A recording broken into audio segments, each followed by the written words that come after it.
Olá galera, meu nome é Rodrigo e hoje eu vou falar um pouco para vocês sobre modais de transporte. Bom, você pode não ter ideia ainda do impacto que esse tema tem na sua vida, no seu dia a dia, mas fique conosco até o final desse vídeo que eu vou tentar te mostrar a importância desse tema, não só para você, mas também para o país. Afinal, o que é modal de transporte? Modal de transporte é a maneira como é feito o deslocamento ou transporte de pessoas ou produtos, né? E aí eu quero falar com você sobre os 5 principais modais de transporte. Começar falando sobre o modal rodoviário. O transporte rodoviário é o mais conhecido e utilizado no território nacional.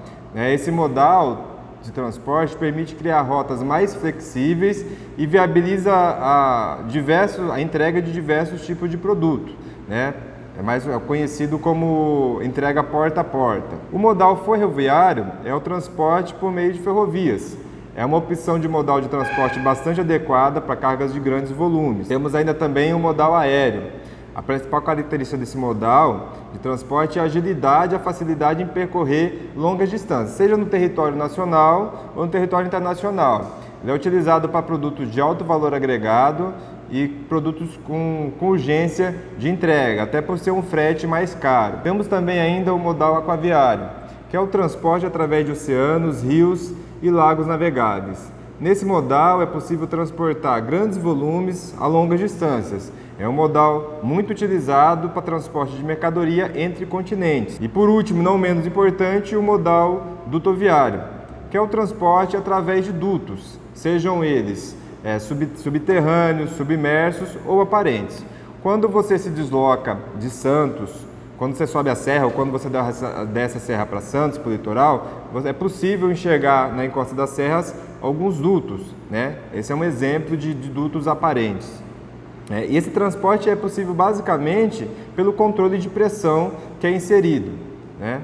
Ele permite transportar grandes distâncias, né, e grandes quantidades, e apesar de ter um alto custo de implementação, ele tem um custo operacional mais baixo. Ele é utilizado principalmente para transporte de petróleo, derivados, gás natural, etanol e até grãos. Cada modal ele tem a sua particularidade. É importante escolher o modal de transporte mais adequado para cada tipo de produto, baseado nas suas vantagens e desvantagens e também nos custos e velocidade. A exemplo de quando você vai fazer uma viagem.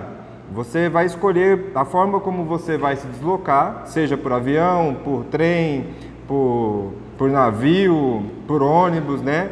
E aí você tem que levar em consideração os diversos fatores de custo, de tempo, né? Qual é a urgência que você tem de chegar. Para a empresa não é diferente, né? Ela tem que escolher o modal de transporte mais adequado para o seu tipo de produto e para a urgência que ela tem para esse transporte.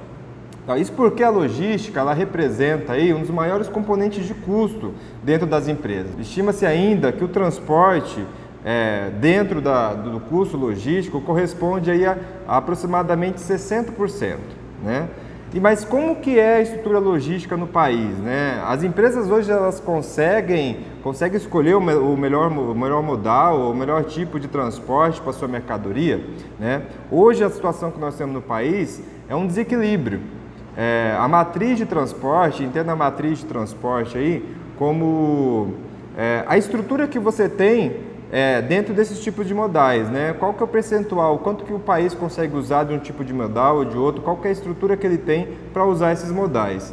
E nós somos extremamente dependentes do modal rodoviário. Ele corresponde aí a cerca de 60% de toda a matriz de transporte brasileira. Seguido aí depois pelo modal ferroviário, com cerca de aproximadamente 24%, o aquaviário com 13%, o dutoviário e o aéreo somados aí em 4%, né? Essa discrepância em relação aos modais, ela fica mais visível quando você compara com outros países, né? E aí, para usar de comparativo, eu gostaria de falar sobre o modal rodoviário e o ferroviário, né? Vamos comparar esses modais com outros países. Na Rússia, por exemplo, o modal ferroviário, ele ocupa aí 81% da matriz de transporte, contra uns 8% em relação ao rodoviário. No Canadá, isso é mais equalizado, 46% para o ferroviário, 43% para o rodoviário. Nos Estados Unidos, 42% para o ferroviário, em torno de 30% para o rodoviário. E no Brasil, essa situação é inversa, né? O ferroviário aí apenas com 24% e o rodoviário com cerca de 60%. Isso fica mais claro, e isso ficou uma situação mais clara que a gente viu na greve dos caminhoneiros, né? Onde praticamente o país parou por ter uma dependência muito grande do modal ferroviário. E isso é discrepante também, porque quando a gente pensa no tamanho do país, né? Extensão territorial do Brasil, né? E a possibilidade de você utilizar diferentes modais, a extensão de hidrovias no Brasil, que chega em torno aí de 50 mil quilômetros. E o Brasil ele perde bilhões de dólares todos os anos com custos logísticos, né, em comparação a outros países, custos que poderiam não existir. Esses custos são representados principalmente pela infraestrutura precária no país, pela burocracia e a limitada estrutura logística, seja nas estradas, nas ferrovias, nos portos e nos aeroportos, né? Bem, nós chegamos aí ao final do vídeo, eu espero que vocês tenham gostado. E eu gostaria de pedir para você que de repente ficou com alguma dúvida ou quer saber um pouquinho mais do tema, mande uma pergunta que posteriormente nós vamos fazer alguns vídeos aí de resposta, né? Se inscrevam no canal, curtam e compartilhem e até a próxima vez.